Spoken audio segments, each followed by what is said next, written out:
ನಮ್ಮ ಪಂಚ ಗ್ಯಾರಂಟಿ ಯೋಜನೆಗಳ ಫಲಾನುಭವಿಗಳ ಜೊತೆ ಸಮಾಲೋಚನೆ ಕಾರ್ಯಕ್ರಮನ ಎಂಟ್ಕನಹಳ್ಳಿ ಗ್ರಾಮ ಪಂಚಾಯತಿ ವ್ಯಾಪ್ತಿನಲ್ಲಿ ನಾವೆಲ್ಲ ಹಮ್ಮಿಕೊಂಡಿದ್ದು.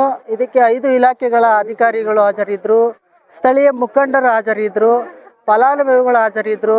ತುಂಬ ಯಶಸ್ವಿಯಾಗಿ ಕಾರ್ಯಕ್ರಮ ಈ ಸಭೆ ಮುಗಿದಿದೆ.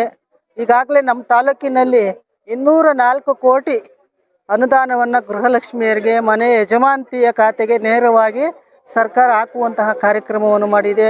ಶಕ್ತಿ ಯೋಜನೆಯಡಿ 1,54,00,000 ಜನ ಉಚಿತವಾಗಿ ಪ್ರಯಾಣವನ್ನು ಮಾಡಿರುವಂಥದ್ದಿದೆ. ಯುವ ನಿಧಿ ಪ್ರತಿಯೊಂದೂ ಕೂಡ ಇವತ್ತು ಯಶಸ್ವಿಯಾಗಿ ನಮ್ಮ ಒಂದು ಪಂಚ ಗ್ಯಾರಂಟಿಗಳು ಯೋಜನೆ ನಡೀತಾ ಇದೆ. ಇವತ್ತು ಸ್ವಲ್ಪ ವಿದ್ಯುತ್ ಸಮಸ್ಯೆಗಳನ್ನ ಹೇಳಿದರು.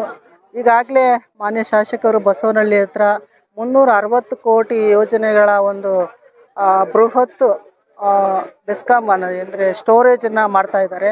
ಇನ್ನೊಂದು 2-3 ತಿಂಗಳಲ್ಲಿ ಕೆಲಸಗಳು ಮುಗಿದು ವಿದ್ಯುತ್ ಅಭಾವದ ಕೊರತೆಯನ್ನು ನೀಗಿಸುವಂತಹ ದಿನಗಳ ಹತ್ತಿರದಲ್ಲೇ ಇದೆ.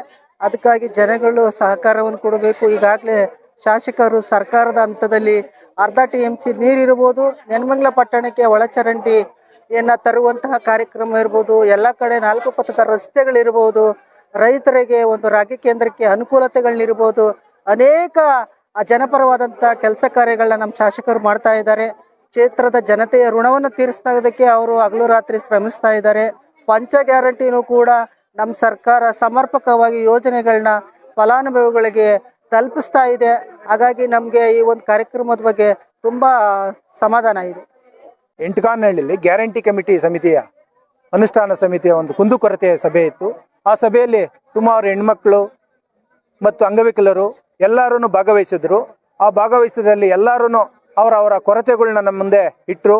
ನಾವು ಇದೇ ಒಂದು ವೇದಿಕೆ ಮೇಲೆ ಯಾರಿಗೆ ಏನು ಸಮಸ್ಯೆ ಇದೆ, ಕರೆಂಟಿನ ಸಮಸ್ಯೆ ಹೇಳಿದ್ರು, ಮತ್ತು KSRTC ಬಸ್ಸಿನ ಸಮಸ್ಯೆ ಹೇಳಿದ್ರು. ನಾವು ಅಲ್ಲೇ ಎಲ್ಲ ಸಮಿತಿ ಅವರವ್ರ ಅಧಿಕಾರಿಗಳನ್ನ ನಮ್ಮ ಜೊತೆಲೇ ಇಟ್ಕೊಂಡು ಅವ್ರವ್ರ ಸಮಸ್ಯೆನ ಇಲ್ಲೇ ನಿಂತ ಜಾಗದಲ್ಲೇ ನಾವು ಬಗೆಹರಿಸ್ಕೊಡ್ತಿದ್ದೀವಿ.